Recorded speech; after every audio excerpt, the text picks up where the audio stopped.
Hello दोस्तों, पुनः आपका फिर से स्वागत है एक नई वीडियो के अंतर्गत। और दोस्तों, इस वीडियो के अंतर्गत जो हम बात करने वाले हैं वो कहीं ना कहीं यार उन अभ्यर्थियों को, उन शिक्षार्थियों को बहुत ज़्यादा कहीं ना कहीं आहत पहुंचेगी यार, जो इतनी मेहनत करके इतना प्रयास करके मेरिट लिस्ट के बहुत ज़्यादा नंबर लाने के बावजूद भी सिलेक्शन नहीं हुआ और बहुत ज़्यादा फर्जीवाड़े के चक्कर में कहीं ना कहीं वो छट गए। ठीक है। कहने का तात्पर्य क्या है मेरा? तो कहने का तात्पर्य यहाँ पर देखो दोस्तों, दो बड़ी अपडेट निकल कर आई है। एक तो बिल्कुल साफ साफ, बिल्कुल कहते हैं ना, एकदम सटीक तरीके से बता रही है कि कहीं ना कहीं बहुत बड़ी धांधली हुई है। क्या है वो? तो देखो दोस्तों, एक वीडियो आपने अगर देखी होगी तो आपको पता होगा, नहीं देखी तो कोई दिक्कत नहीं, मैं बता देता हूँ। वीडियो नहीं दिखाऊंगा मैं यहाँ पर। एक महिला है जिनका सिलेक्शन हुआ है अभी अभी बीपीएससी टीआरई के अंतर्गत, जो कि अपने इंटरव्यू के अंदर, और वो ये इंटरव्यू जो है, ये जो वो उनका जो वीडियो कॉल चल रहा है या वीडियो रिकॉर्डिंग जो भी चल रही है, वो इधर उधर नहीं चल रही थी। बिहार के अंतर्गत एक बिहार लोक सेवा करके या संरचना करने के एक संचार है, वेबसाइट है, गवर्नमेंट पोर्टल है, उसके ऊपर ये वीडियो डाली गई थी। और वीडियो डालने के बाद तुरंत थोड़ी देर के बाद उसको डिलीट भी कर दी गई। मैं वीडियो यहाँ पर जानबूझ के नहीं चला रहा हूँ, आपको पता है तो ठीक है, नहीं पता है तो सुन लीजिए एक बार बात। ठीक है। तो उसके अंतर्गत वो महिला कह रही है कि इस बार जब मैं बीपीएससी टीआरई का, वो उत्तर प्रदेश की रहने वाली, वो बता रही हैं कि मैंने इस बार हाल फिलहाल में ही अभी मेरा बीएड कंप्लीट हुआ था, और कंप्लीट होते ही बिहार सरकार, जो नीतीश कुमार की सरकार है, उन्होंने एक नया बिल्कुल ही मौका दिया सभी के सभी युवाओं को। और उन्होंने जाकर जब सेंटर में परीक्षा दी तो सेंटर में भी उन्होंने देखा कि बहुत सारी चीज़ें बिल्कुल एकदम स्मूथली चल रही हैं। फिंगरप्रिंट अच्छे से लिए जा रहे हैं, वहाँ पर अधिकारी जो हैं, पुलिसकर्मी जो हैं, वो सारे के सारे सहयोग कर रहे हैं, सारे के सारे अच्छी तरीके से परीक्षा करवा रहे हैं। अब देखो दोस्तों, वो कह रही है कि अभी अभी मेरा सिलेक्शन हुआ है, युवाओं के लिए बहुत अच्छा काम कर रही है बिहार सरकार। अब देखो दोस्तों, तीनों की तीनों चीज़ें समझें।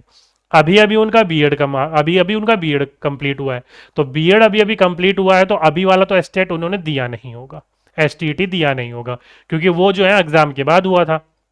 एक यहां बात खत्म होगी। अगर उनका बीएड अभी अभी कंप्लीट हुआ है तो 2011 वाला और 19 वाला वो दे नहीं सकती एसटीटी, और उस समय तो वैसे भी डोमिसाइल लागू था, वो वाले वैसे भी नहीं दे सकती थी। तो ये रह गई, ना ही ये 9वीं से 10वीं में सेलेक्ट हो सकती है, ना ही 11वीं से 12वीं में सेलेक्ट हो सकती है। रही बात इनकी पीआरटी की, चलो ठीक है, इन्होंने सीटेट का पेपर पास कर लिया होगा, लेकिन बीएड एजुकेशन इन्होंने लेकर रखी है और बीएड एलिजिबल नहीं है पीआरटी के अंतर्गत। तो इनका सिलेक्शन हुआ तो हुआ कैसे? और जैसे ये पूरी की पूरे वहां पर इंटरव्यू डाला गया, कुछ ही देर के बाद वो इंटरव्यू डिलीट भी कर दिया गया। अगर आप पोर्टल पर जाओगे, वेबसाइट पर जाओगे, तो वहां पर वो नहीं देखने को मिलेगी। लोगों ने अलग अलग तरीके से डाउनलोड करके अपने प्लेटफॉर्म में दिखाया गया, अगर आप देखोगे तो मिल जाएगी वो वीडियो। ठीक है। तो आप खुद सोच के देख सकते हो कि बिहार सरकार वीडियो डाल रही है, जब उन्हें पता चला गड़बड़ी हो गई तो उन्होंने फिर डिलीट भी कर दिया। इतने बड़े पैमाने पर चीजें चल रही हैं। इसी के साथ साथ दोस्तों, आज मैं अभी अभी अभी आपका न्यूज़पेपर पढ़ रहा था, तो देखो न्यूज़पेपर के अंतर्गत क्या बात लिखी है कि सीटीईटी यानी कि सीटेट जो है, उसके अंतर्गत अगर बात करोगे तो उसके अंतर्गत अभी आप देखोगे तो इसके अंदर देखो क्या लिख रखा है कि सीटेट जो पास अभ्यर्थी हैं 11वीं और 12वीं के लिए, जब उनकी काउंसलिंग करवाई गई थी तो वहां पर क्या है, डिस्क्वालीफाई हो गए। कब? लगभग लगभग कितने बच्चे थे? तो लगभग लगभग 1000 बच्चों के वहां पर जो सिलेक्शन हुआ था। ये बिहार का आई थिंक दरभंगा वाला इलाका है, कौन सा इलाका में एक बार यहाँ पर आप पढ़ोगे तो आपको पता चल जाएगा। ये कहा, ये है आपका, यहाँ पर आप पढ़ोगे तो ये आपका पता चल जाएगा। काउंसलिंग में सत्यापन दस्तावेज गड़बड़ी, सर्टिफिकेट आधार काउंसलिंग अभ्यर्थी अपलोडिंग सत्यापन लगभग 80 से अधिक दस्तावेजों के प्रकार गड़बड़ी हुई। अब तक 1000 अभ्यर्थी फोल्डर चेक किए गए हैं और ट्रेनिंग और सीटेट बीटेट सर्टिफिकेट, यानी कि अभी देखो, अगर आप इसको पूरा का पूरा पढ़ोगे तो पूरा का पूरा तो मैं आपको अभी पढ़कर नहीं बता रहा हूं, बस इतना समझ लीजिएगा कि एक जिले के अंतर्गत आए जो है दरभंगा के आसपास का ही है, 1000 बच्चों का सिलेक्शन हुआ वहां पर।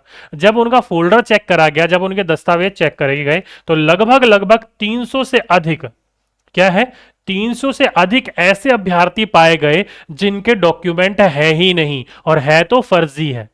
क्या है? 300 से अधिक। 1000 में से आप यार 30% यहां पर देखोगे तो सीधे सीधे ऐसे हैं जो भाई डॉक्यूमेंट ही सही नहीं है उनके। तो 1000 अभ्यर्थियों में से 300 अभ्यर्थी तो एक डिस्ट्रिक्ट में पाए गए। अगर पूरे के 38 डिस्ट्रिक्टों के अंतर्गत चेक किया जाएगा तो सीधे सीधे 20 से 30% बच्चे तो यहीं पर ही छट जाएंगे।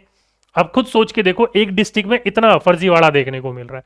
तो सरकार को कहीं ना कहीं किसी ना किसी तरीके से इस पर थोड़ा सा कदम सख्ती रूप से दिखाना चाहिए। जैसे कि अगर आप बीपीएससी के अभी साइड पर जाओगे तो अभी आप देखो, अभी एक नोटिस जारी करा गया, लिस्ट 20 ऐसे कैंडिडेट है जो कि कहीं ना कहीं उनके फिंगरप्रिंट मैच नहीं हो रहे, आधार कार्ड मैच नहीं हो रहे, या फिर अपनी जगह पर किसी और बच्चे को उसने बिठाया था एग्जाम देने के लिए। तो अगर आप ये पढ़ोगे तो ये रहा, देखो आधार कार्ड सत्यापन में असफल हो गया ये बच्चा, 24/8/2023 को 5 वर्षों के लिए इसको निकाल दिया गया, 5 वर्ष तक कोई भी बीपीएससी का एग्जाम ये नहीं दे सकता है। अगला देखोगे तो भाई अगर ये देखोगे तो इसका जो थंब इंप्रेशन था वो सही से नहीं हुआ। अगला देखोगे तो ऐसे करके कुछ मिलाकर ऐसे 20 अभ्यर्थियों के नाम इन्होंने जारी करे। ये 20 अभ्यर्थी ऐसे अभ्यर्थी हैं, अब ये 5 साल तक बीपीएससी की जो भी होने वाली परीक्षाएं हैं वो नहीं दे सकते। ठीक है, साफ साफ इनको बाहर कर दिया गया है। तो शिक्षा विभाग का या फिर बीपीएससी का ये जो कदम चल रहा है ना, ये थोड़ा सा और सख्ती से लेना चाहिए। जहां पर थोड़ा सा भी लूप होल दिख रहा है उसको चेकिंग करना चाहिए। बाकी कह रही है शिक्षा विभाग कि 2 तारीख को जब हम नियुक्ति पत्र बांटेंगे तो नियुक्ति पत्र बांटने के बाद एक बार और डॉक्यूमेंट वेरिफिकेशन होगा, उसके अंतर्गत भी काटा छाटी निकलेगी कई बच्चों की। तो ये जो देख सकते हो एक डिस्ट्रिक्ट का ये हाल है। वहीं पर ही दोस्तों आप सभी बच्चों को पता है युवा नेता चिराग पासवान जो है बिहार के, ये क्या कह रहे हैं, ये कह रहे हैं कि सिग्नेचर नहीं कर पाने वाले बने टीचर। बहुत बड़ी बात इन्होंने कही है, बहुत बड़ी। तो सिग्नेचर, अब वो बच्चे जो हैं ऐसे हैं, चिराग पासवान कह रहे हैं कि टीचर जो अभी बहाली हुई है उसके अंतर्गत ऐसे ऐसे टीचरों को सेलेक्ट कर लिया गया है जो टीचर अपने सिग्नेचर तक नहीं कर सकते। ये दरभंगा जिले की बात कर रहे हैं पूरी की पूरी। ठीक है, तो इसलिए इन सभी के बारे में इन्होंने कहा कि नीतीश के एमपी और एमएलए और अधिकारी सबका फिक्स है रेट। अभी बात कितनी सत्य है कितनी सत्य नहीं है भाई, ये अंदर बैठे हुए लोग ऐसी बातें कह रहे हैं और अलग अलग प्रकार की वीडियो आपके सामने आ रही है, तो आप इसका खुद अंदाजा लगा कर देख लो यार, ये कितने बड़े पैमाने पर धांधलीबाजी हो रही है। तो कहीं ना कहीं यार जो मेहनत करता है बच्चा, जो अपना दिन रात एक करके उसके ऊपर सोचता है कि अब मेरा हो जाएगा सिलेक्शन इसके अंतर्गत, तो कहीं ना कहीं ये जब बातें सामने आती हैं तो बड़ा दिल को आहत पहुंचता है। ठीक है, तो ये बड़ा फर्जीवाड़ा है। तो इस तरीके की चीजों के ऊपर बिहार सरकार को और अलग अलग प्रकार के जो अधिकारी है उस पर कड़ा इनको क्या करना चाहिए, स्टेप लेना चाहिए, और उन अभ्यर्थी जो किसी ना किसी तरीके से गलत तरीके से आए उनको बाहर करके जो सही तरीके से आना चाह रहा था उनको लेना चाहिए इनको। क्यों? क्योंकि सीधी सी बात है यार, जो गलत तरीके से आया वो कभी भी बच्चों को सही तरीके से पढ़ा नहीं पाएगा। सीधी सी बात है, कभी नहीं पढ़ा पाएगा।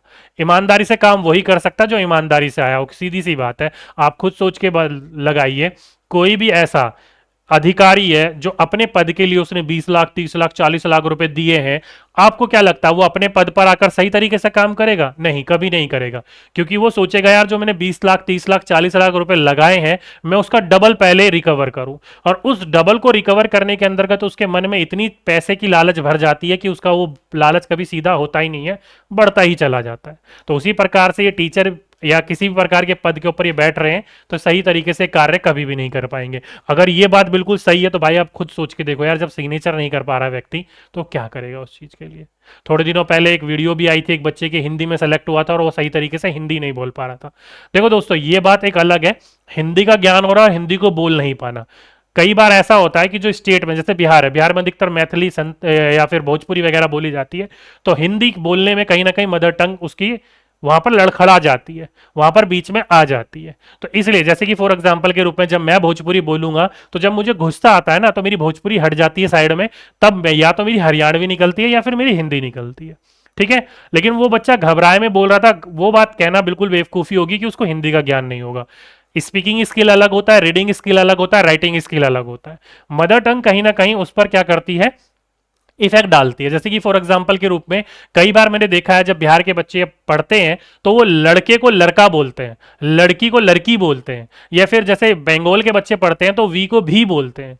ठीक है, चाय खाएगा यूं बोलते हैं, तो वो मदर टंग उनकी कहीं ना कहीं इफेक्ट डालती है। तो ये कहना बिल्कुल बेवकूफी है कि वो हिंदी में सेलेक्ट नहीं हो सकता। उसका नॉलेज क्या पता हिंदी में अच्छा हो, रिटर्न एग्जाम था, ऑब्जेक्टिव टाइप पेपर था, तो वो अलग चीज है। ठीक है, बोलना और वो चीज होना वो बात अलग है। लेकिन ये जो प्रकार की फर्जीवाड़ा है, सिग्नेचर नहीं कर पा रहा, तो ये साफ साफ सा फर्जी है। ठीक है, तो मैं चाहूंगा और आप लोग भी थोड़ा सा इसके ऊपर कदम लोगे तो कहीं ना कहीं ये सेलेक्ट ना होकर हम जैसे लोग, जो आप जैसे लोग हैं, वो सेलेक्ट होंगे जो इसके लिए काबिल है और जरूरत है। ठीक है, क्योंकि जब अच्छे निकलेंगे, अच्छे टीचर आएंगे, तभी अच्छे बच्चे भी निकलेंगे बिहार के। जो आजकल आए दिन इंटरव्यू में देखते रहते हो कैसे कैसे टीचर देखने को मिलते हैं, इंग्लिश की स्पेलिंग लिखवाओ तो लिख नहीं पाते हैं, जनवरी फरवरी की मंडे संडे की लिखवाओ तो लिख नहीं पाते हैं। फिर क्या फायदा है वैसे टीचरों का वहां पर रखकर भी? ठीक है। तो थोड़ा सा एजुकेशन सिस्टम सुधारने की जरूरत है, और सुधारेंगे भी आप जैसे और हम जैसे ही लोग। ठीक है। ऐसे लोग कभी नहीं सुधारेंगे, क्योंकि ये लोग आएंगे, बैठेंगे और चले जाएंगे स्कूल में, बस इनका इतना ही काम है। कई बार तो आएंगे भी नहीं। ठीक है। तो चलिए, तो आज के लिए, अभी के लिए बस इतना ही। बाकी किसी भी प्रकार की कोई और अपडेट निकलती है तो मैं आप लोगों को जरूर इस चीज के बारे में अपडेट करूंगा। ठीक है। तो आज के लिए, अभी के लिए बस इतना ही। आपसे फिर मुलाकात होगी एक नेक्स्ट वीडियो में। जब तक के लिए सभी बच्चों को धन्यवाद।